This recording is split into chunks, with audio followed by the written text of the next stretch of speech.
अस्सलाम वालेकुम स्टूडेंट, सबको आवाज क्लियर आ रही है?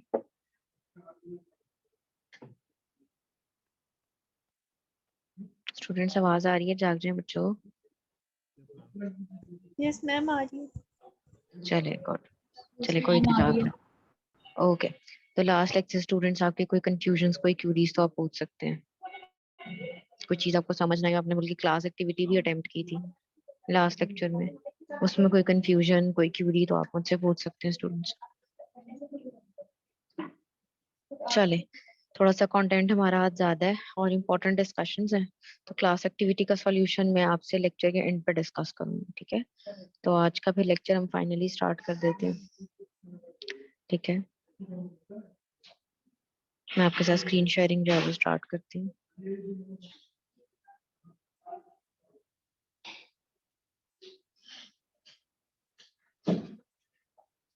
तो स्टूडेंट्स, हम लोगों ने लास्ट लेक्चर में अपना चैप्टर नंबर 8 कंक्लूड कर दिया था, ठीक है? चैप्टर नंबर 8 के अंदर हमने अपनी यूज की इस डायग्राम को, और यूजर रिक्वायरमेंट्स पे हमारा मेजर फोकस था। और वहां पर हमने ये देखा कि किस तरीके से हम यूजर रिक्वायरमेंट्स और फंक्शनल रिक्वायरमेंट्स को आपस में कोरिलेट कर सकते हैं। ये सारे डिस्कशन हमने लास्ट लेक्चर में की थी। अब मैंने आपको पढ़ानी है DFT, DFT level 0, DFT level 1 और डीएफटी लेवल 2। अब ये जो कॉन्सेप्ट्स हैं आपके, ये दो चैप्टर्स में स्कैटर्ड हैं। डीएफटी लेवल 0 आपके चैप्टर 5 में है बुक के, उसका भी रेफरेंस मैंने यहाँ पे डाल दिया। लेवल 1 और लेवल 2 आपके चैप्टर 12 से हैं, तो उसका भी मैंने रेफरेंस डाल दिया। तो जिस जिस चैप्टर से जितना जितना कंटेंट मैं आपको कवर करवाते जाती हूँ, आपने सिर्फ उतना उतना कंटेंट ही कॉन्सेंट्रेशन में लेना है, ठीक है? तो अब हम चैप्टर नंबर 5 बिजनेस रिक्वायरमेंट से, चूंकि डीएफटी इनिशिएट होती है बेसिकली, तो बिजनेस रिक्वायरमेंट्स को हम जो है वहां से स्टार्ट करते हैं डिस्कशन, ठीक है? तो बिजनेस रिक्वायरमेंट्स हम सबको पता है कि वो तमाम की तमाम रिक्वायरमेंट्स जो हमारी सॉफ्टवेयर सिस्टम के प्रॉफिट रिलेटेड कंसर्न से डील कर रही होती है, प्रॉफिट मैक्सिमाइजेशन से, हमारे बिजनेस के एक्सपेंशन से, हमारी मनी मेकिंग से। तो उन सबको सबको हम बिजनेस रिक्वायरमेंट्स कहते हैं, ठीक है? तो अब ये देखते हैं कि हम अपने प्रोडक्ट का विजन और प्रोडक्ट का स्कोप किस तरीके से डिफाइन कर सकते हैं, because this is the most important thing. जब तक आपको आपके प्रोडक्ट का विजन और आपके प्रोडक्ट का स्कोप नहीं पता, तब तक आप ह्यूमंस क्रिएट ही नहीं कर सकते। क्यों? क्योंकि बाउंड्री डिफाइन नहीं है। अब ये जो दोनों एंटिटीज हैं, ये बेसिकली आपके प्रोडक्ट की बाउंड्री को डिफाइन करेंगी, that this is particularly the boundary of our product. तो सबसे पहले प्रोडक्ट का विजन क्या करता है, प्रोडक्ट का स्कोप क्या करता है, ये देख लेते हैं। The product vision briefly describe the ultimate product that will achieve the business objectives. Obviously मेरा कोई भी प्रोडक्ट जिसे मैं बनाने के लिए अपनी डेवलपमेंट टीम को कॉन्ट्रैक्ट प्लेस कर रही हूँ, मेरा फर्स्ट एंड फॉरमोस्ट कंसर्न होगा मेरा बिजनेस, कि how this product will ultimately help in the growth of my business, ठीक है? अब this product will serve as the complete solution for the business requirements और just a portion of the solution. आपने अपने जो business objectives select किए हैं, जिनसे आपकी बिजनेस रिक्वायरमेंट्स एक्सट्रैक्ट हुई हैं, बेसिकली आपकी बिजनेस ऑब्जेक्टिव से आपकी बिजनेस रिक्वायरमेंट्स एक्सट्रैक्ट होती हैं। तो अब इन दोनों को अचीव करने में आपको ओवरऑल एक प्रोडक्ट भी हेल्प कर सकता है, और उस प्रोडक्ट के कुछ पोर्शन भी, यानी उस प्रोडक्ट का कोई सब मॉड्यूल भी हेल्प कर सकता है। अब ये प्रोडक्ट टू प्रोडक्ट वेरी करता है, और आपके business objectives to business objectives vary करता है, ठीक है? उसके बाद अब विजन क्या होता है, स्कोप। अब आपका ओवरऑल विजन और ओवरऑल स्कोप किन किन चीजों को डिफाइन कर रहा था, हम उसको देख लेते हैं। अब हमारा जो विजन होता है, ठीक है, the vision describes what the product is about and what is it ultimately could become. आपका प्रोडक्ट किस चीज के बारे में है, और इन द वेरी एंड आपके पास कौन सा एंड प्रोडक्ट हाथ में आएगा। यानी आपका ओवरऑल अगर हम चीजों को देखें on a very broader picture, तो वो प्रोडक्ट का विजन उसको डिस्क्राइब कर रहा होता है, ठीक है? It provides the context for making decisions throughout the products life and align all the stakeholders in the common direction. Basically आपने अपने प्रोडक्ट के विजन को अचीव करना है। अब जैसे आप अपनी विजन की एग्जांपल देती हूँ डेली लाइफ से निकाल के। आपका विजन है सॉफ्टवेयर इंजीनियरिंग की डिग्री लेना, ठीक है? This is the vision of your, of the every student starting in BA software engineering. ये आपका विजन है, ठीक है? अब उस विजन को अचीव करने के लिए आपके कुछ स्कोप्स हैं जिन्हें आपने डिफाइन किया हुआ है। अब वो तमाम के तमाम स्कोप्स अल्टीमेटली आपके उस विजन को अचीव करने में आपकी हेल्प कर रहे हैं। जैसे मैं ये डायग्राम देखती हूँ, यहाँ पर मेरा स्कोप है सॉफ्टवेयर इंजीनियरिंग की डिग्री, ठीक है। अब इस सॉफ्टवेयर इंजीनियरिंग की डिग्री लेने के लिए मुझे तकरीबन हर सेमेस्टर में 5 to 6 कोर्सेज पढ़ने पड़ेंगे। तो मैंने क्या कर लिया, अपने प्रोडक्ट के विजन को 8 स्कोप्स में डिवाइड कर लिया, ठीक है। अब हर एक स्कोप जो है वो डायरेक्टली आपके प्रोडक्ट के विजन के साथ कोरिलेट कर रहा है। आप जोन से मर्जी सेमेस्टर में पढ़ रहे हो, विजन सेम रहेगा कि मेरी सॉफ्टवेयर इंजीनियरिंग की डिग्री मैंने एट द वेरी एंड लेनी है, मैंने उसे कंप्लीट करना है। तो आपके विजन को अचीव करने के लिए जो शॉर्ट टर्म गोल्स आपको हेल्प कर रहे होते हैं वो आपका स्कोप होते हैं। अब सॉफ्टवेयर इंजीनियरिंग की डिग्री आपका विजन है सेमेस्टर 1, सेमेस्टर 2, सेमेस्टर 3 से लेकर सेमेस्टर 8 तक आपके स्कोप्स हैं सारे के सारे। अब हर सेमेस्टर के अपने अपने टास्क और गोल्स हैं। इसी तरह आपके प्रोडक्ट के हर स्कोप के अपने अपने टास्क और गोल्स होंगे। लेट्स सपोज मेरा व्हाट्सएप का विजन है कि मैंने एक व्हाट्सएप एक ऐसा मैसेंजर तैयार करना है जो कि कॉलिंग और टेक्स्टिंग को कम्युनिकेशन बैरियर्स को एड करता हो, कम्युनिकेशन बैरियर्स को ब्रिज करता हो, ठीक है। तो मेरे कुछ फीचर्स और फंक्शनैलिटीज होंगे। तो अगर मैं कुछ रिलेटेड फीचर्स और फंक्शनैलिटीज को ग्रुप कर दूं तो वो एक स्कोप बन जाएगा।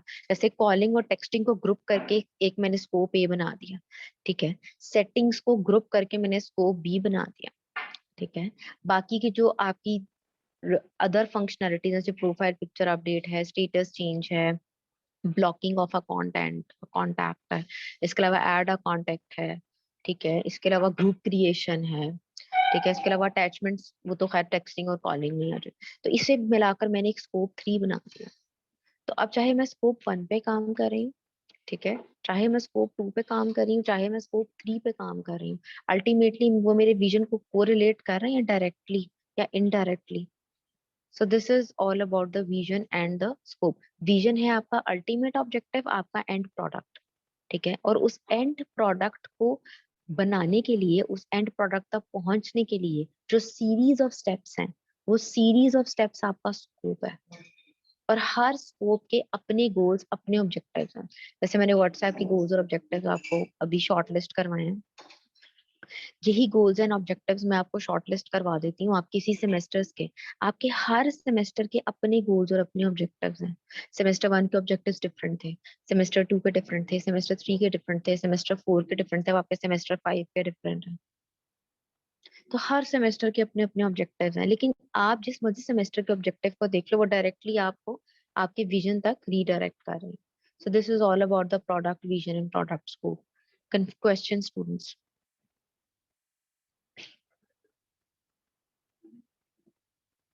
ओके, एग्जाम्पल मैंने इसलिए डेली लाइफ से निकाली है ताकि आपको ये पिक्चर समझ आ जाए। डायग्राम यहाँ पे मैंने बनाई हुई फिगर, ठीक है। एक डेली लाइफ से भी निकाल दी, सॉफ्टवेयर प्रोडक्ट की भी निकाल।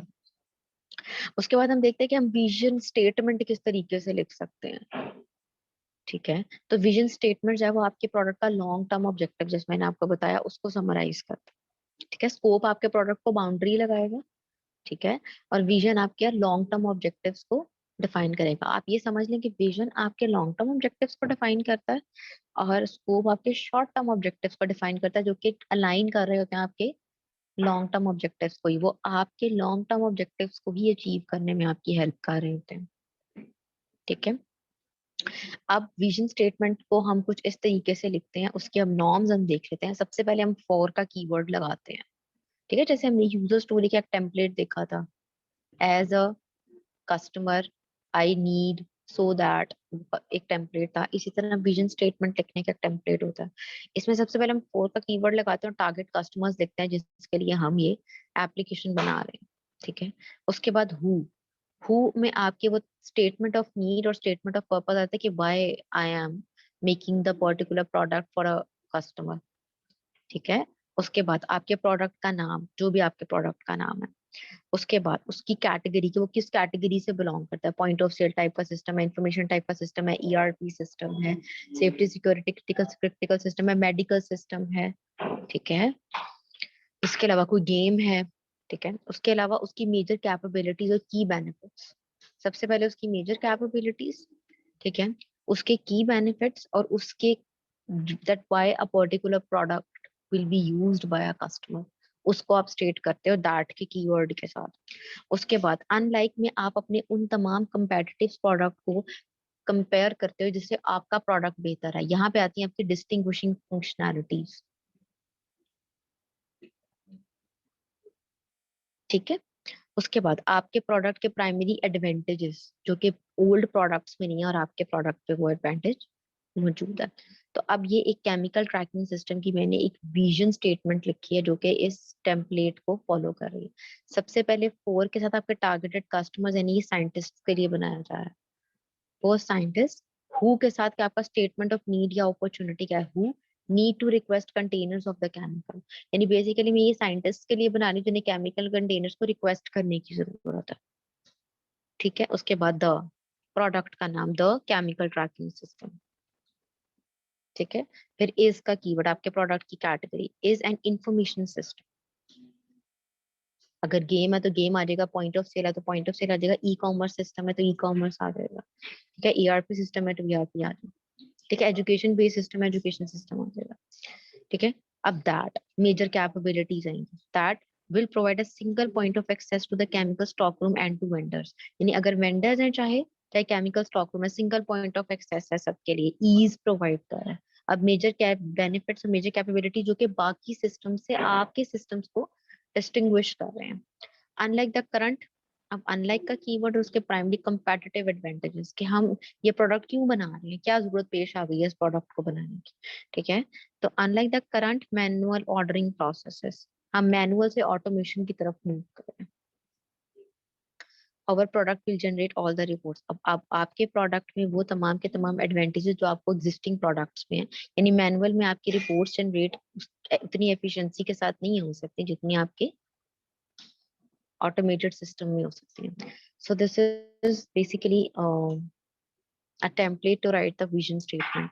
केमिकल ट्रैकिंग की विजन स्टेटमेंट आपके चैप्टर में थी, कैफेटेरिया ऑर्डरिंग सिस्टम की विजन स्टेटमेंट आपकी अपेंडिक्स में है। तो आप दोनों को देखकर you can basically learn how to write a vision statement. अब विजन स्टेटमेंट में स्टूडेंट्स कोई क्वेश्चंस कोई कंफ्यूजन को आप पूछ सकते हैं।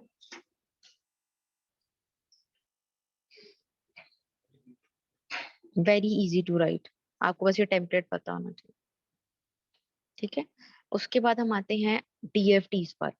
डीएफटी लेवल 0 पर आप उसे डीएफटी लेवल 0 भी कह सकते हो और कॉन्टेक्स्ट डायग्राम भी कह सकते हो। चाहे आप कॉन्टेक्स्ट डायग्राम कहो चाहे आप डीएफटी लेवल 0 को, बात एक ही है। ठीक है। Alternative names.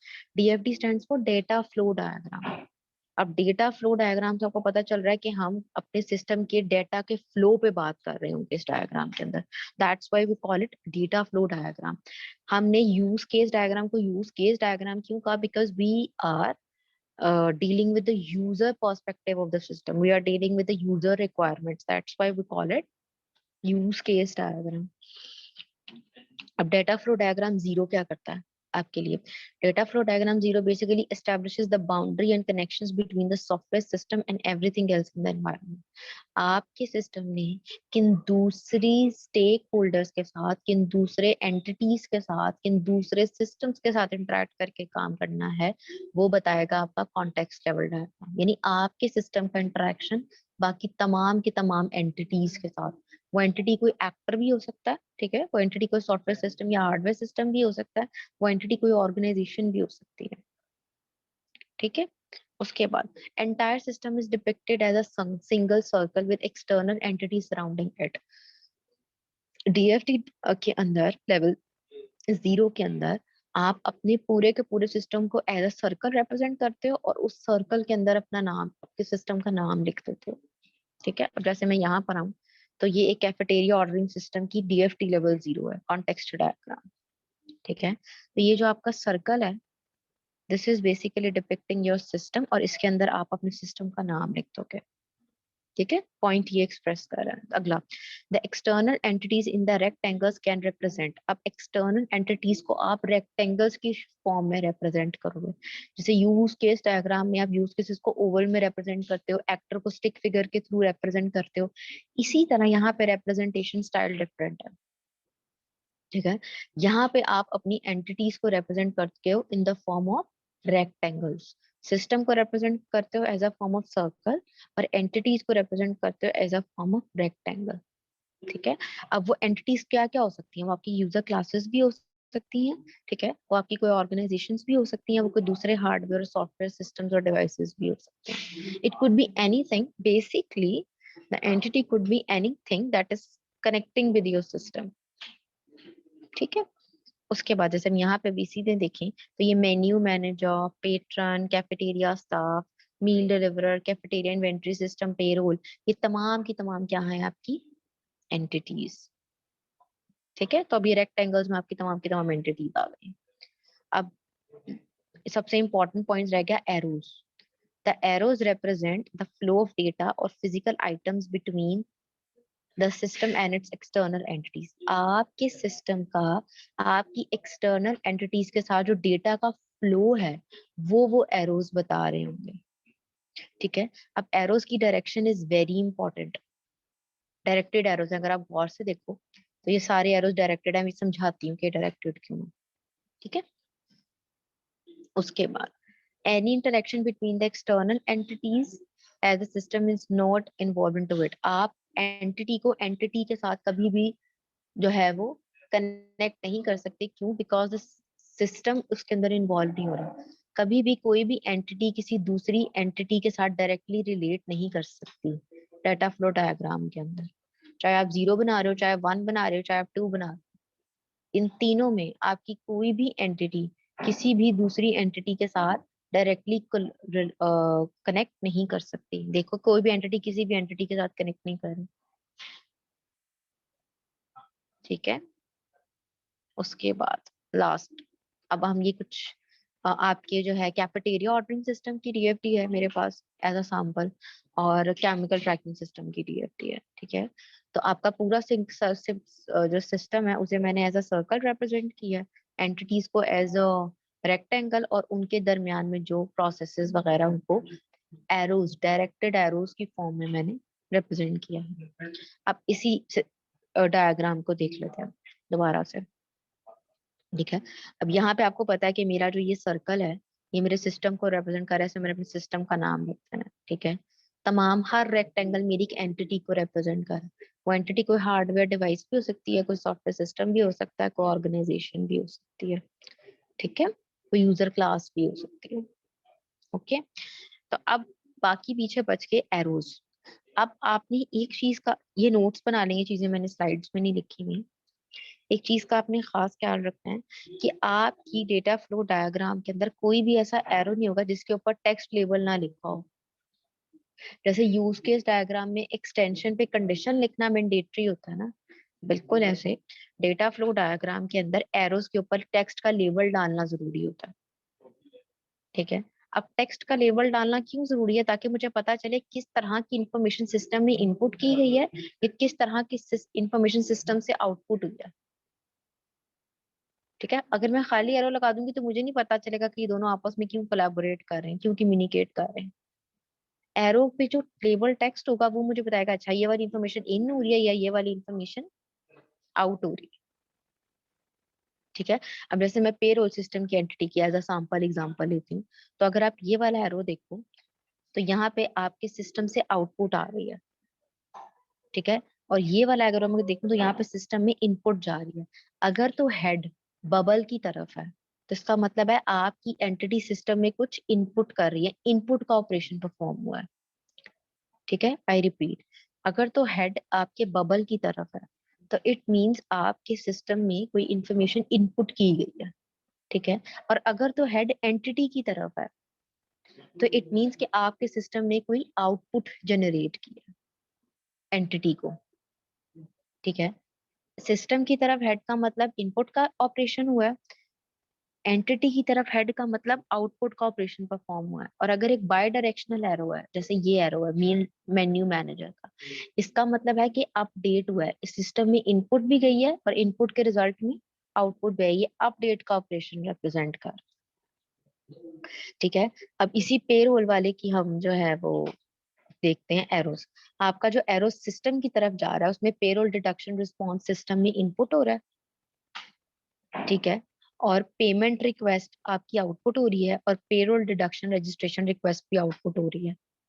तो आपका जो पेरोल सिस्टम है वो आपके कैफेटेरिया ऑर्डर सिस्टम के साथ जब कोलैबोरेट कर रहा है तो वो पेमेंट रिक्वेस्ट के लिए, पेरोल डिडक्शन रिस्पॉन्सेज के लिए और पेरोल डिडक्शन रजिस्ट्रेशन रिक्वेस्ट के लिए कर रहा है। ठीक है। सिमिलरली अगर मैं कैफेटेरिया स्टाफ की एंटिटी को देखूं तो ये मील के ऑर्डर यहाँ से आपके सिस्टम में आउटपुट हो रहे हैं। ठीक है, आपके कैफेटेरिया स्टाफ तक जा रहे हैं। कैफेटेरिया स्टाफ और डिलीवरी रिक्वेस्ट आपके सिस्टम को कर रहा है, मील स्टेटस अपडेट की रिक्वेस्ट सिस्टम को कर रहा है, पेमेंट की रिक्वेस्ट सिस्टम को कर रहा है। ठीक है। सिमिलरली मैं मील डिलीवरर को देखूं तो मील डिलीवर से डिलीवरी रिक्वेस्ट सिस्टम से मील डिलीवर तक आएगी और आपका मील डिलीवर की कॉन्फर्मेशन आपके सिस्टम तक जाएगी।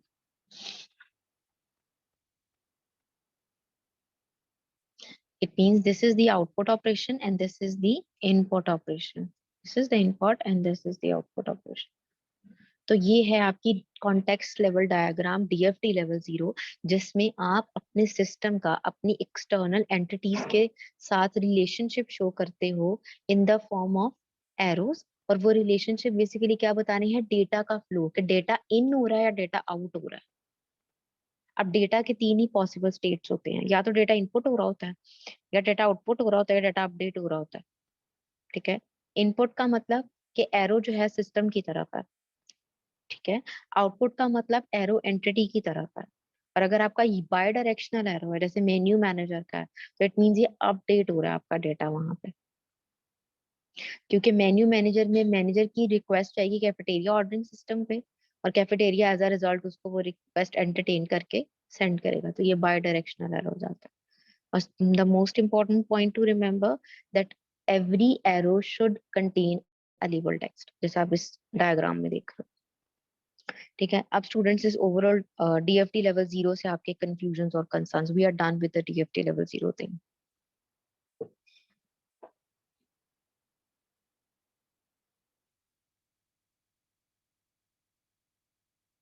ओके, अब एक और देखते हैं केमिकल ट्रैकिंग सिस्टम की। ठीक है। अब केमिकल ट्रैकिंग सिस्टम में आपके पास बायर है, केमिस्ट है, केमिकल स्टॉकरूम है, ट्रेनिंग डेटाबेस है, बारकोड रीडर है, हेल्थ एंड सेफ्टी डिपार्टमेंट है। ठीक है। तो यहाँ पर तमाम की तमाम आपके पास एंटिटीज आ गई हैं। ठीक है। और chemical tracking system as an oval आ गया आपके पास, सॉरी एज अ सर्कल आ गया। और अगर जो रिक्वेस्ट इनपुट होनी है और जो रिक्वेस्ट आउटपुट होनी है उसका सारा स्टेटस आपको यहाँ पे नजर आ रहा है। तो दो डायग्राम्स फॉर योर रेफरेंस मैंने आपके इस चैप्टर के अंदर ऐड किए हैं ताकि आपको डीएफडी लेवल 0 में कोई प्रॉब्लम ना हो। आपको डीएफटी लेवल 0 बनाना आएगा तो डीएफटी लेवल 1 बनेगी, डीएफटी लेवल 1 बनाना आएगा तो डीएफटी लेवल 2 बनेगा। तो दिस इज द बेस। तो अब स्टूडेंट्स आपके data flow diagram, context diagram DFT level 0 से जो भी कंफ्यूजन हैं, जो भी क्वेश्चंस हैं, जो भी क्यूरीज हैं, आप पूछ सकते हैं।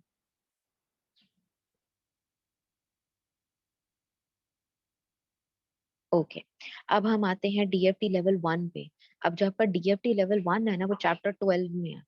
ठीक है। तो उसका रेफरेंस भी मैंने आपको यहाँ पे डाल दिया ताकि कोई किसी किस्म का कोई प्रॉब्लम ना हो, आपको परेशानी ना हो कि मिस ने कौन से चैप्टर से कौन सा कंटेंट पढ़ाया, पता नहीं है टॉपिक किस चैप्टर में। तो प्रॉपर रेफरेंसिंग मैंने की हुई, आप में परेशान नहीं होना। ठीक है। अब चैप्टर 12 में आपका डीएफटी लेवल 1 और डीएफटी लेवल 2। अब वही डायग्राम्स के ऊपर थोड़ी सी डिस्कशन करते हैं that how diagrams help us, how they can aid us. ठीक है। तो diagrams communicate certain type of information more efficiently than text can. वही ना, चैप्टर का नाम देखें क्या, a picture is worth a 1000 words. तो जो इंफॉर्मेशन आपको एक टेक्स्ट दे सकता है उससे कहीं बेहतर इंफॉर्मेशन आपको पिक्चर दे सकती है। तो वही बेस आपकी यहाँ पर बनाई गई है कि आपकी जो डायग्राम्स हैं वो मोर एफिशिएंटली आपकी इंफॉर्मेशन को कन्वे करती हैं देन योर टेक्स्ट। उसके बाद pictures help bridge language and vocabulary barriers among team members. आपकी जो पिक्चर्स हैं वो जो आपकी वोकैबुलरी बैरियर्स होते हैं ना, और वो जो टेक्स्ट की एम्बिग्विटी होती है वो पिक्चर्स में मौजूद नहीं होती है। ठीक है। आपने अक्सर नोटिस किया होगा कि लैंग्वेजेस के बैरियर होते हैं। लेट्स सपोज मैं इंग्लिश अंडरस्टैंड करती हूँ, डू अंडरस्टैंड करती हूँ, मैं चाइनीज अंडरस्टैंड नहीं करती। ठीक है। सिमिलरली बहुत से लोगों के साथ ये प्रॉब्लम है, लेकिन जो पिक्चर्स की लैंग्वेज है ना वो सब अंडरस्टैंड करते हैं। आप ट्रैफिक सिग्नल्स की एग्जांपल ले लें, इट्स अ पिक्टोरियल रिप्रेजेंटेशन। ठीक है, इट्स अ पिक्चर। तो वो चीज सब अंडरस्टैंड करना है। Red red means you need to stop, yellow means you need to get yourself ready, and green means to go to drive. ठीक है, तो वही चीज आपको यहाँ पे बताया गया है कि pictures can help us more effectively than text can. ठीक है। Third point, visual representation models can help you identify missing, extraneous and inconsistent requirements. Obviously जब आप visual representations लोगे तो आपके पास जो सिस्टम में एक्स्ट्रा रिक्वायरमेंट्स हैं, एक्सट्रानियस रिक्वायरमेंट्स मीन कि वो रिक्वायरमेंट जो आपके सिस्टम के स्कोप से बाहर है, तो वो एक्स्ट्रा है। तो वो आपकी जो डायग्राम्स हैं, वो जब आप डायग्राम्स को ड्रॉ करोगे तो वो जो आपके स्कोप से बाहर की चीजें हैं वो उन्हें आप निकाल दोगे। ठीक है। इसके अलावा मिसिंग रिक्वायरमेंट्स भी आइडेंटिफाई हो जाएंगी। इसके अलावा आपकी मल्टीपल डायग्राम्स आपको ये बताएंगे, अच्छा इस डायग्राम में ये फंक्शनलिटी इस तरह से रिप्रेजेंट की गई थी, इसमें से इस तरह से रिप्रेजेंट की गई है, दोनों में डिस्क्रिपेंसीज है। तो वहां से आपको इनकंसिस्टेंसी का भी पता लग जाएगा जब आप मल्टीपल विजुअल रिप्रेजेंटेशंस करोगे। ठीक है, तो वो चीज भी यहाँ पर है। अब ये जो थी आपकी डायग्राम केमिकल ट्रैकिंग सिस्टम में, इसमें अगर आप गौर से देखो तो training database, chemical stock room, buyer और केमिस्ट की जो एंटिटी है, ये एक्टर्स नहीं थे आपके यूज केस डायग्राम में। तो इसका मतलब है कि यूज केस डायग्राम हमें कहाँ कहाँ हेल्प करने वाली है, अब हम वो देखने लगे हैं कि अल्टीमेटली जो आपके यूज केस डायग्राम के एक्टर्स होते हैं वही कहीं ना कहीं आपकी डीएफडी की एंटिटीज बनती हैं। ठीक है, चलो जी अब आते हैं हम अपने इस पे वापस। अब हम देखेंगे data flow diagram level 1 and level 2। अब डीएफडी लेवल 0 को ही हम एक्सपैंड करके लेवल 1 बनाएंगे। तो एक चीज का खास ख्याल रखना है कि जिस तरह से आपकी डीएफडी की लेवल 0 की कंसिस्टेंसी है, वही कंसिस्टेंसी आपकी डीएफडी लेवल 1 में भी आनी चाहिए। कंसिस्टेंसी लूज नहीं होनी चाहिए किसी भी सूरत।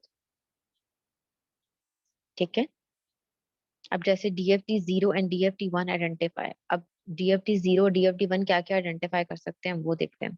Transformation processes functions of a system, आपके सिस्टम के फंक्शंस को वो जो है वो आइडेंटिफाई, बेसिकली डीएफटी लेवल 1 और 2, सॉरी 0 में फंक्शंस नहीं होते। ठीक है, ये टाइप हो गया है। हम्म, तो डीएफडी लेवल 1 और डीएफडी लेवल 2 क्या क्या आइडेंटिफाई कर सकते हैं हम वो देखते हैं। Transformation processes functions of a system, DFD level 1 में भी फंक्शंस आ जाएंगे, डीएफडी लेवल 2 में भी आ जाएंगे, 0 में नहीं थे। ठीक है, DFD level 1 and 2 can identify the collection of databases or physical materials, external objects that the system manipulates. वो भी आपको बता देंगे, कलेक्शन ऑफ डेटाबेसेस भी आ जाएंगे। ठीक है, उसके बाद flow of data material between processes, stores and outside the world, आपके फंक्शंस, आपका एंटिटीज और आपके एक्सटर्नल एंटिटीज के दरमियान में अब जो रिलेशनशिप्स हैं उन्हें आइडेंटिफाई कर देगी आपकी डीएफटी लेवल 1 और डीएफटी लेवल 2। ये तीनों स्टेटमेंट्स तभी समझ आएंगी जब मैं आपको डीएफडी लेवल 1 और डीएफडी लेवल 2 बनाना सिखाऊंगी। ठीक है, वापस आ जाएंगे स्लाइड पर। अब DFDs can identify missing data requirements, obviously you are basically depicting the flow of data, so you can yes identify the missing requirements from that as well. उसके बाद the data that flows between processes, data stores and external entities should be modeled in ERDs and described in the data dictionary. अब processes के दरमियान, data flows के दरमियान और external entities के दरमियान, एक्सटर्नल एंटिटीज का आपस में रिलेशनशिप, प्रोसेसेस का आपस में रिलेशनशिप और डेटा स्टोर्स का आपस में रिलेशनशिप, इन आपस में जो रिलेशनशिप्स हैं ये डेटा फ्लो डायग्राम्स नहीं आपको बताएंगे, ये ईआरडी बताएगी आपको। तो ये चीज आपने खास ख्याल रखना है कि ईआरडी में ना आपने एंटिटी को एंटिटी के साथ ज्वाइन करना है, ठीक है, ना आपने डेटा स्टोर को डेटा स्टोर से डायरेक्टली ज्वाइन करना है, वो हमेशा किसी ना किसी प्रोसेस के थ्रू आपस में ज्वाइन हो रहे होंगे। इस चीज का खास ख्याल रखें। ठीक है, अब हम एक डीएफडी लेवल 1 की एग्जांपल देखते हैं। अब जैसे मैंने आपको डीएफडी लेवल 0 में बताया कि सर्कल क्या रिप्रेजेंट कर रहा होता है, आपका रेक्टेंगल क्या रिप्रेजेंट कर रहा होता है, इसी तरह हम देखते हैं डीएफडी लेवल 1 में क्या क्या चीजें होती हैं। ठीक है, उन्हें वन बाय वन हम देखते हैं। सबसे पहले it partitions the system into major processes, processes means functions. ठीक है, processes means function. It partitions the system into major processes shown in bubbles. अब आप अपने जो आपने डीएफडी लेवल 0 में बबल बनाया था उसे अब आप पॉप करोगे, इस बबल को अब आप पॉप करोगे। तो ऑब्वियसली जब मैं इस बबल को पॉप करूंगी तो इसकी मेजर फंक्शनैलिटीज और फीचर्स मेरे सामने आ जाएंगे। ठीक है। Data stores, databases, pair of fellows on which are internal to the system are shown in level 1. जितनी भी आपकी इंटरनल डेटाबेसेस हैं वो इंटरनल डेटाबेसेस आपकी डीएफडी लेवल 1 में आएंगी। डीएफडी लेवल 0 में इंटरनल डेटाबेसेस का कोई काम नहीं है। अब आप मुझे कहोगे मैम ये ट्रेनिंग डेटाबेस भी तो है, ये हेल्थ एंड सेफ्टी डिपार्टमेंट की भी तो डेटाबेस है। That are external to the system.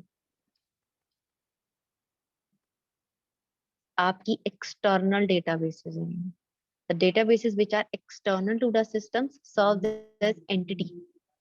I repeat, the databases which are external to the system serves as entities, whereas the database which are internal to the system should be modeled in DFT level 1. DFT level 0 में internal databases का कोई काम नहीं है। level 1 से उसका काम शुरू होगा।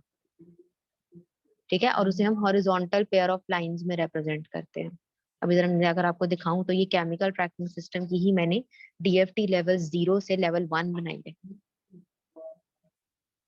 ठीक है। तो अगर आप गौर से देखो तो मैंने उस बबल को पॉप किया, यानी केमिकल ट्रैकिंग सिस्टम को मैंने पॉप किया तो मेरे पास ये 6 बबल्स आ गए, जिसमें place a chemical request, search vendor catalogues, fulfil request from stock room, update stock room inventory, generate reports और order a chemical from vendor.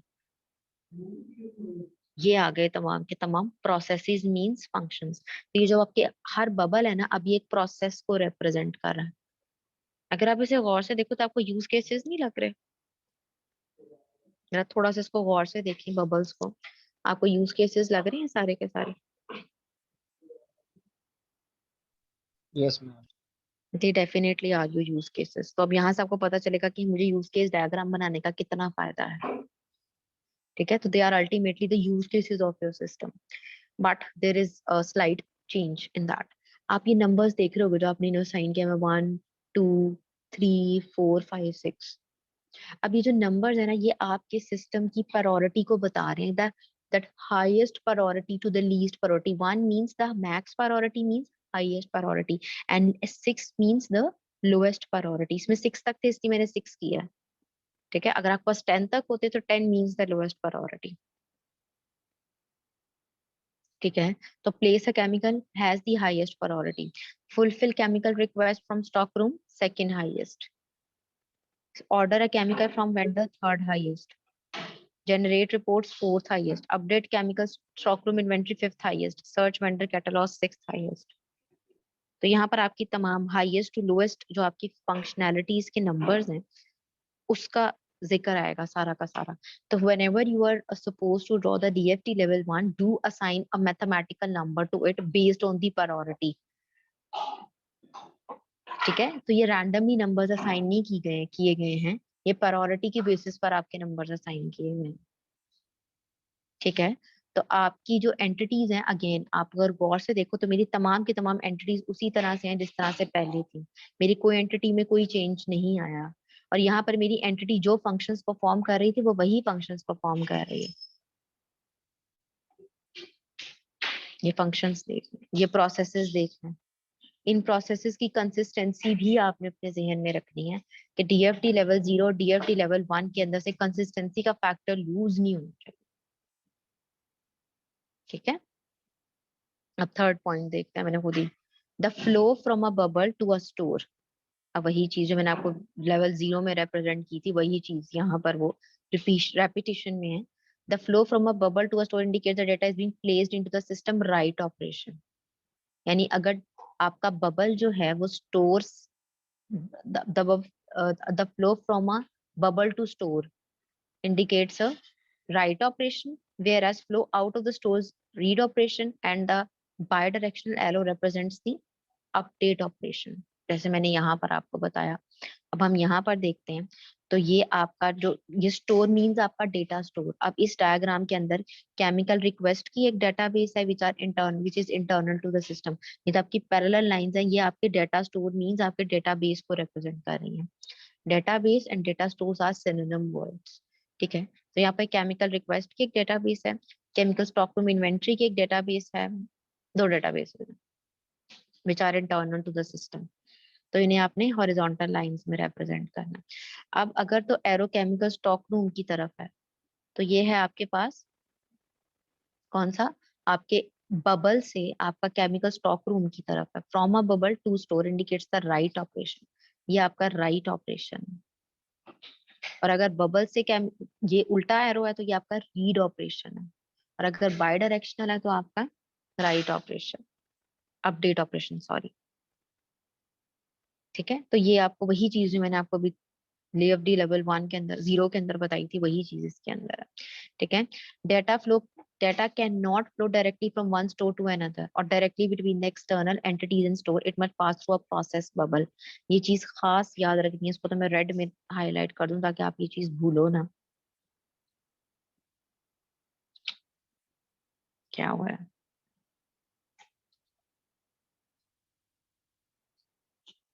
कि आपके एक्सटर्नल एंटिटीज आपस में डायरेक्टली जो है वो कम्युनिकेट नहीं कर सकते।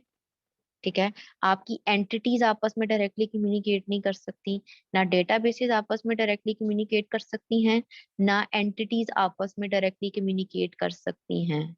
सिमिलरली ना प्रोसेसेस आपस में डायरेक्टली कम्युनिकेट कर सकते हैं। तो सेम जो आपके पास एंटिटीज है ना, वो डायरेक्टली आपस में कम्युनिकेट नहीं कर सकते, इनका डायरेक्ट कम्युनिकेशन होता है ईआरडी के अंदर। यही लाइन आपको यहाँ पर बताई गई है कि ना प्रोसेसेस आपस में डायरेक्टली कम्युनिकेट कर सकते हैं, ना डेटा स्टोर्स आपस में डायरेक्टली कम्युनिकेट कर सकते हैं, ना एक्सटर्नल एंटिटीज आपस में डायरेक्टली कम्युनिकेट कर सकते हैं।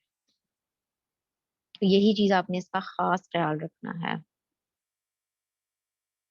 ठीक है, ये हमेशा एक बबल के थ्रू आपस में कांटेक्ट करेंगे। ठीक है, अब आते हैं हम, sorry DFT double one, name each process as a concise action verb noun object. जैसे मैंने आपको बताया कि वर्ब नाउन के फॉर्म में आपने अपनी हर प्रोसेस को नाम देना है। जैसे place a chemical request, place means verb, chemical request means noun. ठीक है, similarly order a chemical from vendor, order is verb, chemical from a vendor is noun. तो वही चीज आपको यहाँ पे बताई कि अपने हर प्रोसेस को एक नंबर असाइन करना है, नेम असाइन करना है। ठीक है, और उसकी प्रायोरिटी की बेसिस पे उसे ये एक नंबर असाइन करना है, ये याद रखना है खास। ठीक है, और last but not the least, in summary, it depicts the system level use case diagram.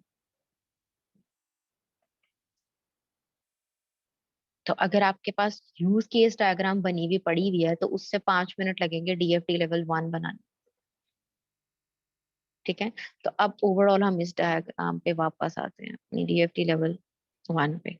तो ये आपकी डीएफटी लेवल 1 है जिसमें आपने अपनी डीएफटी लेवल 0 के बबल को पॉप किया। ठीक है, तो आप 1 आ गया। जब हम बबल को पॉप किया तो मीन उसकी फीचर्स और फंक्शनैलिटीज, तो ये 6 फीचर्स और फंक्शनैलिटीज हमने यहाँ पर लिखी। Again the most important major features and functionalities. ठीक है, अब आपके केमिकल्स ने रिक्वेस्ट करना है केमिकल को, तो वो प्लेस अ केमिकल रिक्वेस्ट के साथ करेगा। वो प्लेस अ केमिकल जब रिक्वेस्ट होगा तो वेंडर कैटलॉग इन्फॉर्मेशन यहाँ से आएगी। ठीक है, तो ये आपको क्या बता रहा है, एक आपके डेटा स्टोर से बबल का, बबल का जो ऑपरेशन है वो राइट का ऑपरेशन है। Data store to bubble, out of the store, out जा रहा है यानी ये, तो ये आपका रीड का ऑपरेशन है, आउट वाला जो है आपका। ठीक है, तो इसी तरह आपने अपने फ्लो ऑफ डेटा को, तो अगेन जैसे डेटाबेस आपकी डीएफटी लेवल 0 में कोई अनलेबल्ड एरो नहीं था, इसी तरह यहाँ पर भी कोई अनलेबल्ड एरो नहीं होगा। खास ख्याल रखना है इस चीज का। अब जैसे केमिकल स्टॉक रूम स्टाफ है, उसने प्लेस है केमिकल में रिक्वेस्ट फॉर केमिकल करना है। इसी तरह हम केमिकल स्टॉक रूम स्टाफ को इधर देखो। ठीक है, केमिकल स्टॉक रूम स्टाफ, तो उसने यहाँ पे केमिकल स्टॉक रूम स्टाफ की एंटिटी वही चीज है, तो उसने रिक्वेस्ट करनी है अपने केमिकल की। ठीक है, तो अपनी एंटिटीज का खास ख्याल रखना, उसमें डिस्क्रिपेंसीज नहीं आनी चाहिए किसी भी सूरत। एंटिटीज का ख्याल, जैसे भी केमिस्ट है, ठीक है, बायर है, तो इसका खास ख्याल रखना है कि ये जो एरोज आपके उस तरह से वहां पर जो इन्फॉर्मेशन शो कर रहे थे उसी तरह की इन्फॉर्मेशन वो यहाँ पे भी शो कर रहे हैं। डिस्क्रिपेंसी नहीं होनी चाहिए ना डीएफटी लेवल 0 और 1 के दरमियान। ठीक है student, so this is all about the DFT level 1। अब इसमें जो आपके कंफ्यूजन और क्यूरीज है वो हैंड रेज करके आप पूछ सकते हैं।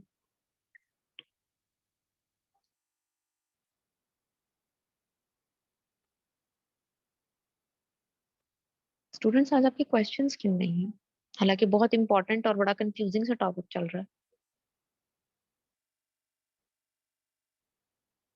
सो तो नहीं रहे?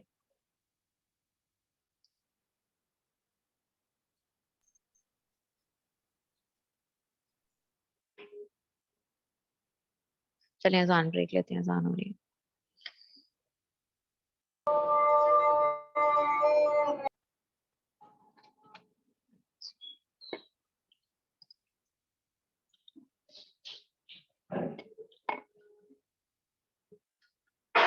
उस्मान,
मैम आपकी आवाज नहीं आ रही। वेरी सॉरी स्टूडेंट्स, मैंने अपना माइक म्यूट किया हुआ था, मुझे पता ही नहीं था। खैर, वापस आते हैं दोबारा से। डीएफडी लेवल 2 पर आते हैं। बच्चों जरा जल्दी बता दे रहा, मैंने पूरा डीएफडी लेवल 2 पढ़ा दिया आप लोगों को। चले कोई बात नहीं। अब लगा डीएफडी मैम लेवल, आवाज आ रही है। चले कोई बात नहीं। डीएफडी लेवल 2 में अब हम क्या करते हैं वो देखते हैं। डीएफडी लेवल 2 में, जैसे डीएफडी लेवल 0 में मैंने इस बबल को पॉप किया ना, और ये बबल पॉप किया तो 6 बबल्स निकले मेरे पास, ये ठीक है। डीएफडी लेवल 2 में हर बबल पॉप होगा, यानी अगर मैं इसको देखूं तो डीएफडी लेवल 0 पूरे सिस्टम की एक बनती है, just like use case diagram. जैसे यूज केस डायग्राम पूरे सिस्टम की एक बनती है, डीएफडी लेवल 0 भी पूरे सिस्टम की एक बनती है, डीएफडी लेवल 1 भी पूरे सिस्टम की एक बनती है। लेकिन डीएफडी लेवल 0 हर बबल के अगेंस्ट बनती है। अब अगर मैं इस डायग्राम को देखूं, अपनी इस डीएफडी लेवल 1 को देखूं, तो मेरी 6 डीएफडीज बनेगी, 6 डीएफडीज लेवल 2 बनेंगे मेरे, ठीक है। तो यही आपको यहाँ पर बताया गया that each process, process means bubble means function, तो हर ये बबल आपके प्रोसेस को रिप्रेजेंट कर, ठीक है। Each process that appears as a bubble in the level 1 can be further expanded into separate DFDs to reveal more detail about this process. Separate DFDs हम उसकी कल बनाते हैं। तो नॉर्मली जब हम सेपरेट डीएफडीज बना रहे होते हैं तो CRUD के ऑपरेशन ही परफॉर्म हो रहे होते हैं उसके अंदर, कि हम हाई लेवल ऑफ डिटेलिंग तक चले जाते हैं। उसके बाद this refinement continues until the lowest level design diagrams are achieved contain only primitive process operations that can be clearly represented in pseudo code। यानी आप pseudo code के डिजाइन लेवल तक आ जाते हो, नॉर्मली अपने CRUD ऑपरेशंस तक पहुंच जाते हो, ठीक है। उसके बाद each level of the DoD must be balanced and consistent with the level above it। कि आपका डीएफडी लेवल 0 डीएफडी 1 के साथ कंसिस्टेंट होना चाहिए, डीएफडी 1 आपके डीएफडी 2 के साथ आपका डीएफडी 2 आपके डीएफडी 1 के साथ कंसिस्टेंट होना चाहिए। तो इनकी कंसिस्टेंसी को बैलेंस करना सबसे इंपॉर्टेंट पॉइंट है। और make sure that the names and the processes of the external entities के जो रिलेशनशिप्स हैं वो किसी भी सूरत जो है वो इनकंसिस्टेंटी कंसिस्टेंसी की तरफ मूव नहीं करनी चाहिए, इनमें कोई डिस्क्रिपेंसीज नहीं होनी चाहिए, ठीक है। And last, number the processes uniquely and hierarchically. आप अपने प्रोसेसेस को यूनिकली और हायरार्किकली रिप्रेजेंट करोगे। अब जैसे मैं यहाँ पे आपको डीएफडी दिखाती हूँ जो मैंने प्लेस ए केमिकल रिक्वेस्ट की बनाई है, कि बुक में नहीं बनी हुई थी, मैंने खुद बनाई है, ठीक है। तो यहाँ पर एक छोटी सी टाइपो है, यहाँ पे 1 भी आना था, वो मेरे से मिस हो गया है। तो जब whenever you are supposed to draw the DFT level 2, तो आपने ये 1 लिखना नहीं भूलना, ताकि मुझे पता चले ये कौन से प्रोसेस की आपने बनाई हुई, क्योंकि ये 1 प्रोसेस था। अगर मैं अपनी इस पे आऊँ, दिस वाज माय प्रोसेस 1, ठीक है। अब इसकी डीएफडी लेवल 2 मैंने बनाई है ये। तो अब वो प्लेस है केमिकल में, एक ये इसमें प्रॉब्लम है, दूसरी ये कि इसमें एंटिटी भी मिसिंग है।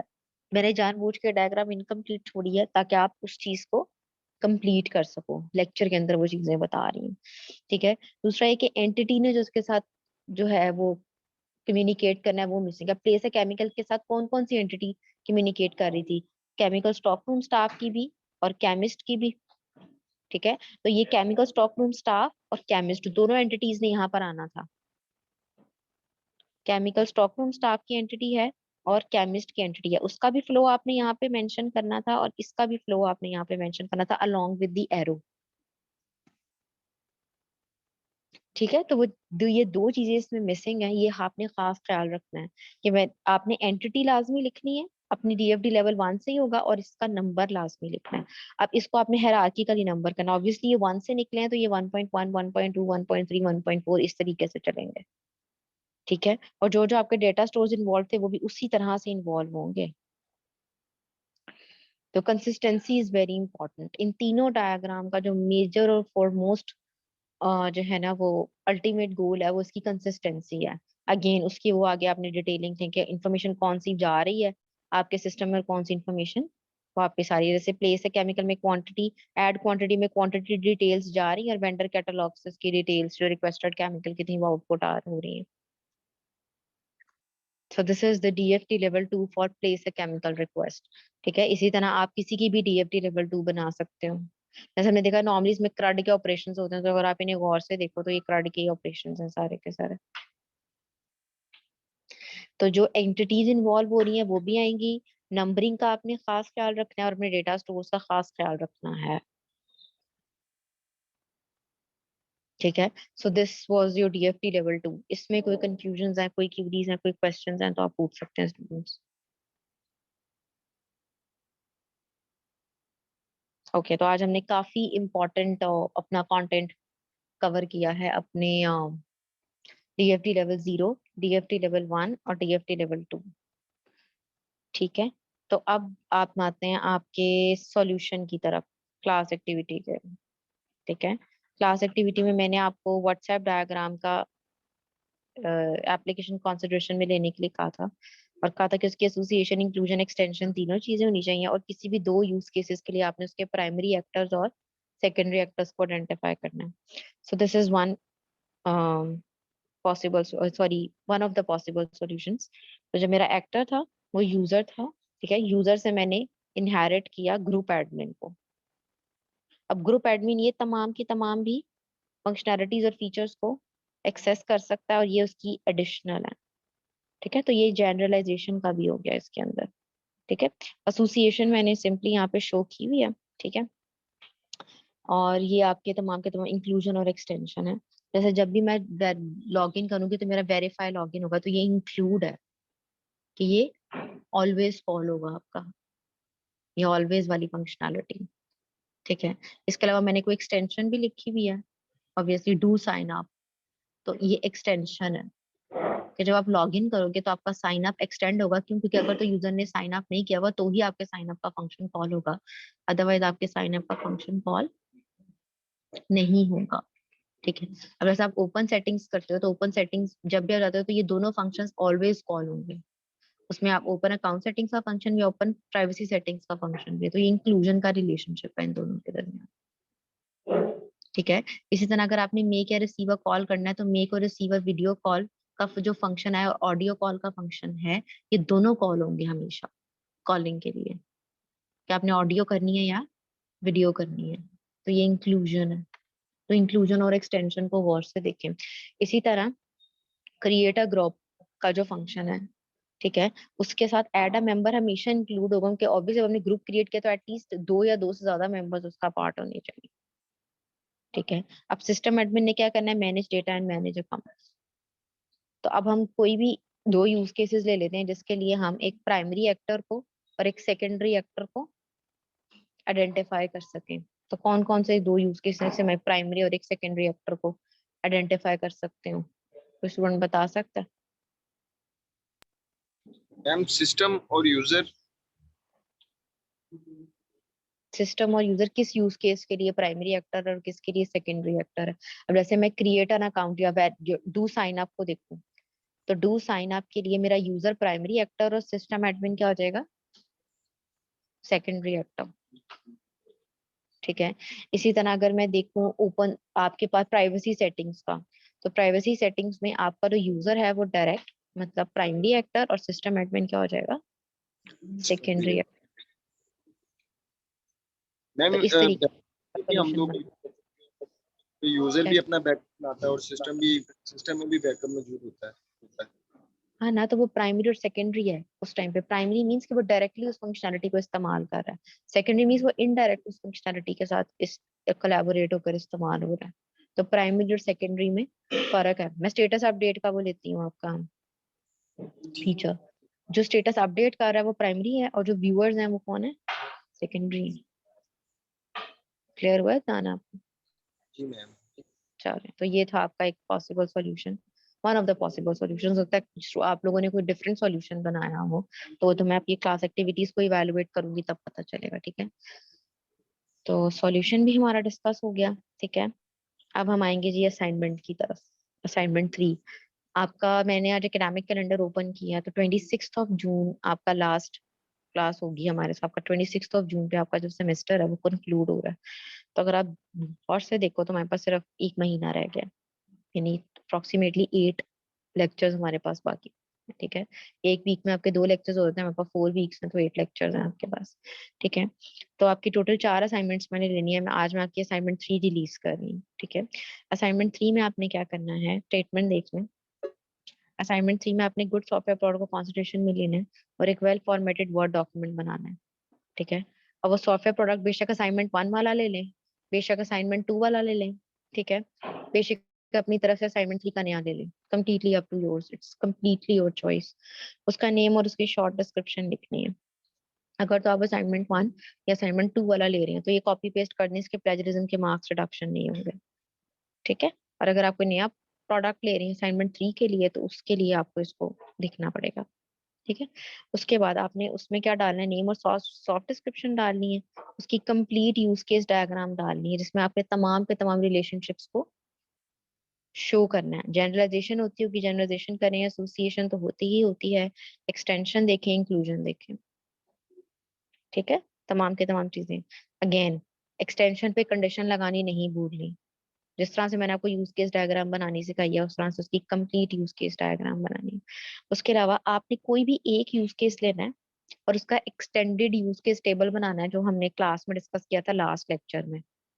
ठीक है, आप हेल्प ले सकते हो, और मैंने आपकी रेफरेंस भी डाल दी है पेज 150 से भी, और 581 पे भी आपके एक्सटेंडेड यूज केस टेबल मौजूद है, आप उनसे हेल्प ले सकते हो। ठीक है, लेकिन मुझे ये जो आपकी कॉमन फंक्शनैलिटीज है ना, इनके against extended use case table बना हुआ नजर ना आए कि आपने लॉगिन के अगेंस्ट बना लिया है, साइन अप के अगेंस्ट बना लिया है, पासवर्ड के अगेंस्ट बना लिया है। नहीं, आपने अपने सिस्टम की इंपॉर्टेंट फंक्शनैलिटीज के अगेंस्ट बनाना है, इंपॉर्टेंट मोस्ट फंक्शनैलिटीज, इनके अगेंस्ट अपना एक्सटेंडेड यूज केस टेबल नहीं बनाना। ठीक है, अब ये जो असाइनमेंट है ना, ये आप इंडिविजुअली भी कर सकते हो और ग्रुप में भी कर सकते हो। लेट्स सपोज आप लोग 3 मेंबर्स काम कर रहे हो, तो हर मेंबर ने एक एक एक्सटेंडेड यूज केस टेबल बनाना है। अगर तो इंडिविजुअली कर रहे हो तो मेरे पास एक ही एक्सटेंडेड यूज केस टेबल आएगा। ठीक है, लेकिन अगर आप ग्रुप में कर रहे हो तो हर बंदे ने अपना एक एक्सटेंडेड यूज केस टेबल मुझे बना के देना है। ठीक है, सिमिलरली आपने कॉन्टेक्स्ट लेवल डायग्राम बनानी है, उसकी डीएफटी लेवल 0, फिर आपने उसका डीएफटी लेवल 1 बनाना है। ठीक है, और against the use case selected in point 3, जो आपने यूज केस डायग्राम में जिस यूज केस के अगेंस्ट आपने एक्सटेंडेड यूज केस का टेबल बनाया था, उसी के अगेंस्ट आपने मुझे डीएफटी लेवल 2 बना कर देनी है।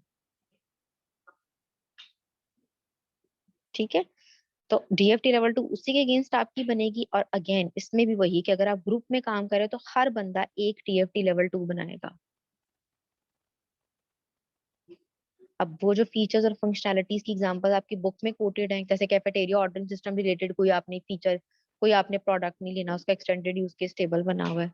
ठीक है, उसकी डायग्राम्स भी बनी हुई है। इसी तरह आपने जो है वो केमिकल ट्रैकिंग सिस्टम टाइप्स का कोई सिस्टम नहीं लेना, तो यूनिक सिस्टम्स लें जिनकी एग्जांपल्स बेसिकली बुक के अंदर मौजूद नहीं है।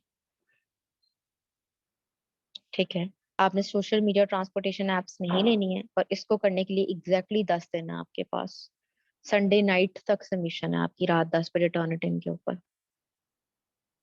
ठीक है, अब इंस्ट्रक्शंस देख लेते हैं। इंडिविजुअली करनी है इंडिविजुअल कर लें, ग्रुप में करनी है ग्रुप में कर लें, लेकिन अगर आप ग्रुप में कर रहे हैं तो इन 2 पॉइंट्स को अपने जेहन में रखें। ठीक है, उसके बाद elect one team lead who will be responsible for equal work distribution। Team lead select कर लें जो कि देख ले जी यूज केस डायग्राम, आप 2 बंदो, आप यूज केस डायग्राम, क्योंकि use case diagram DFT level 0 और डीएफटी लेवल 1, ये पूरा का पूरा एक डायग्राम बननी है, ये पूरे सिस्टम की एक बनती है, तो इसमें इक्वल वर्क डिस्ट्रीब्यूशन होनी चाहिए आपके आपस में। बाकी एक्सटेंडेड यूज केस और डीएफडी लेवल 2 तो हर ग्रुप मेंबर ने बनाना होगा। ठीक है, उसके अलावा स्टेक टेबल मुझे एज अ आपका कवर पेज चाहिए, सेम इंस्ट्रक्शंस हैं। ठीक है, तो इसी तरह आपने स्टेक टेबल डालना है, अपना नाम डालना है, अपना आईडी डालना है, और आपकी असाइनमेंट में जो आपका स्टेक है वो लिखना है। ठीक है, उसके अलावा इंडिविजुअल और प्रोडक्ट आपके कलेक्टिव मार्क्स हैं, और प्लेजरिज्म आपकी अपनी चॉइस है। असाइनमेंट जमा कराने के बाद भी ना अपनी असाइनमेंट नहीं देनी किसी को। उसने 100 वो आपसे मांग ही तब रहा है जब उसने आपकी असाइनमेंट से कॉपी पेस्ट करना है। आपका कोई भी फ्रेंड है, चाहे वो कोई जितना मर्जी अच्छा फ्रेंड है, मैं भी इसी यूनिवर्सिटी से पढ़ी हुई हूँ बच्चों, मेरे से बेहतर कौन जानता है यूएनटी की स्टूडेंट्स को। अगर वो आपसे असाइनमेंट मांग रहा है ना, तो बेटा उसने कॉपी पेस्ट ही करना है, तो वो तो मैंने 0 ही दे देना है। ठीक है, तो मुझे ये नहीं बताना कि मैम मेरे फ्रेंड ने मुझसे मांगी थी, मुझे लगा उसने इस तरह के लिए लेनी है, वो मेरा हेडेक नहीं है। मैंने आपकी असाइनमेंट आपके फ्रेंड को नहीं दी, आपने खुद दी है, तो plagiarism is seriously your choice. ठीक है, संडे तक सबमिशन अगर मैंने रखी है तो इसमें काम बहुत ज्यादा है, तो काम अपने जहन में रखना है। ठीक है, इस चीज को अपने जहन में रखते हुए आपने काम करना है। ठीक है, अब आते हैं हम आपके कॉन्टेक्स्ट लेवल डायग्राम, डीएफटी, ये जितनी भी आपकी डायग्राम्स है ना, इन्हें आपने टूल में बनाना है। ये मैं आपके इसमें लिख भी देती हूँ। ठीक है, जैसे यहाँ पे अवॉइड, यहाँ पे मैं लिख भी देती हूँ।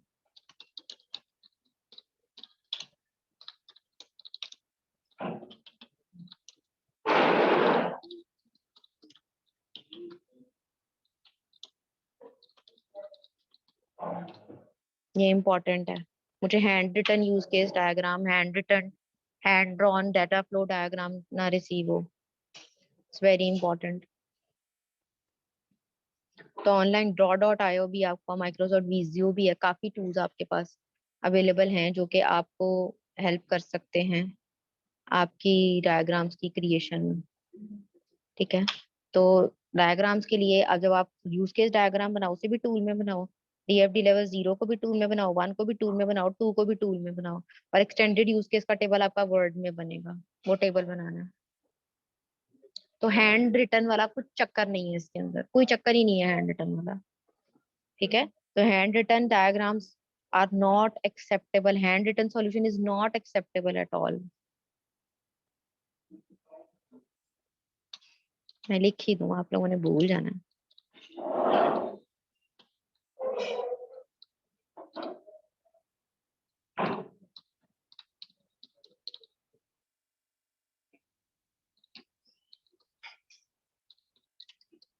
पता नहीं अब आप इसको सीरियसली लेते हैं या नहीं, मैंने तो लिख दिया।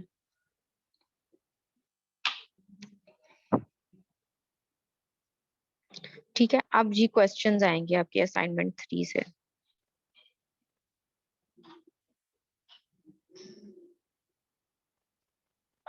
हाँ जी स्टूडेंट्स, अब आएंगे क्वेश्चंस। पूछें क्या क्वेश्चंस हैं असाइनमेंट 3 से।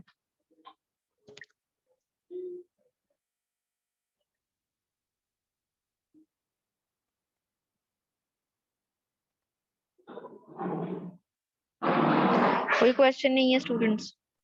मैम हम लोगों ने सिस्टम से डायग्राम्स वगैरह बनानी है या उसकी डिस्क्रिप्शन भी साथ देंगे डॉक्यूमेंट के अंदर? देखो बेटा, मैंने डिस्क्रिप्शन मांगी हुई है कहीं पे? नहीं मैम। डिस्क्रिप्शन मैंने सिर्फ प्रोडक्ट की मांगी हुई है, वो भी ब्रीफ सी, ताकि मुझे पता चल जाए कि इसमें यूज केस डायग्राम में ये चीजें होंगी, कॉन्टेक्स्ट में ये आएंगी। ठीक है, आपके सिस्टम का मुझे पता चल जाए ताकि मुझे एवेल्युएशन में इजी हो जाए। ठीक है, और किसी स्टूडेंट का कोई क्वेश्चन नहीं? मेरा वो सेक्शन है जो सबसे ज्यादा क्वेश्चंस करता है, और आज ये इतना खामोश है, मुझे यकीन नहीं आ रहा।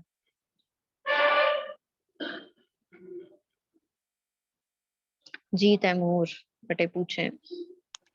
मैम हम जिस टूल में बनाएंगे डायग्राम उसके स्क्रीनशॉट लेनी है, फिर वॉल में इंसर्ट कर दें।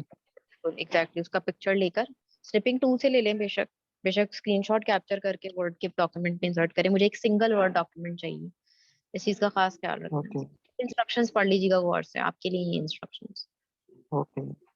चलो, और स्टूडेंट्स किसी का कोई क्वेश्चन? अब क्वेश्चन है वासिफ। जी वासिफ बेटा, आपका क्वेश्चन।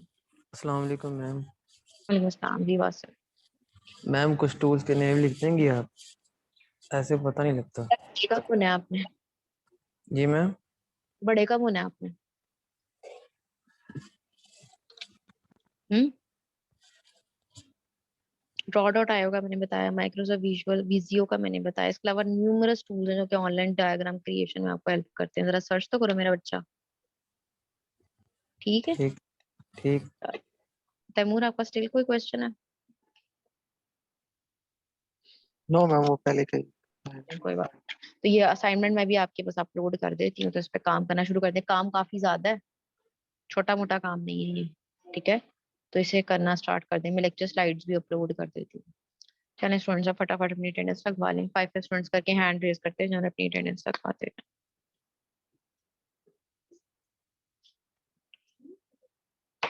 अच्छा, अब्दुल हादी हबीब, अब्दुल्ला, अदील अहमद, अहमद अली, अमर अल्ताफ,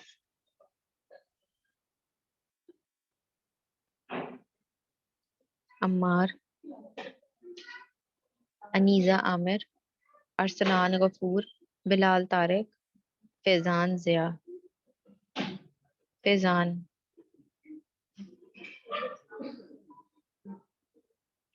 ओके, हमजा हबीब,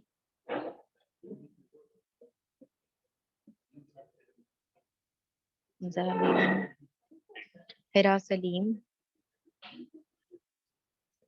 इफ्तिखार अहमद, जवाद हसन, जवाद अहमद खान। स्टूडेंट्स अटेंडेंस लगवा लें। मोहम्मद मिर्जा, मिर्जा मोहम्मद, सॉरी, मोहम्मद मतीन, मोहम्मद अबू सुफियान, ओके, मोहम्मद हसन, अदनान, अदनान, अवैस अशरफ, अयूब अनवर, मोहम्मद बिन फयाज, मोहम्मद हमजा मसूद, हमजा, मोहम्मद हसीब, मोहम्मद हसनैन यूसफी, खिजर, मुज्तबा रियाज, नबील जावेद, नबील जावेद, शर्जील हमीद, मोहम्मद तैमूर मसूद, उमर फारूक, मोहम्मद उमर, मोहम्मद उसामा, मोहम्मद उसामा, उसामा एब्सेंट, आज तभी क्वेश्चंस नहीं हुए मुझसे। वासिफ, जैन हैदर, मोहम्मद ताहिर, सना, सना अशरफ, सिला, सुंदर सरफराज, सुंदर सरफराज, ओके, सैयद फराज हैदर, तबील, तहरीम, उम्मुल बनीन, उसामा मसूद, वकार अहमद एंड जैद अमीन। चले स्टूडेंट्स, किसी की अटेंडेंस रह गई है तो मुझे बता दें। मैम ताहिर, मोहम्मद मोहम्मद हमजा मसूद, ठीक है, लग गई है हमजा की attendance। अच्छा, और कौन रह गया? सबकी अटेंडेंस हो गई है, ओके। ताहिर, आपका कोई क्वेश्चन है? Mohammad Tahir, no ma'am. अच्छा, अमर अल्ताफ है,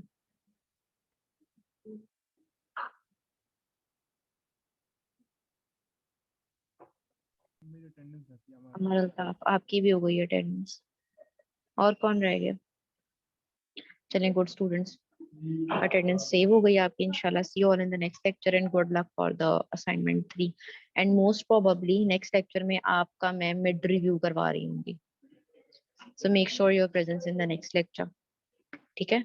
मैं बहुत देयर आर हाई चांसेस कि मैं आपके मिड को रिव्यू करवा रही हूँ, क्योंकि अप्रोक्सीमेटली आप एक W1 के पेपर्स इवेलुएट हो गए हैं और W2 के हाफ हो गए हैं, W5 आपके मैं स्टार्ट करूंगी, तो there is a high probability कि मंडे को आपका पेपर शो हो जाएगा मिड टर्म, ठीक है। तो good luck for that as well. तो इंशाल्लाह see you all in the next lecture, take care, अल्लाह हाफिज।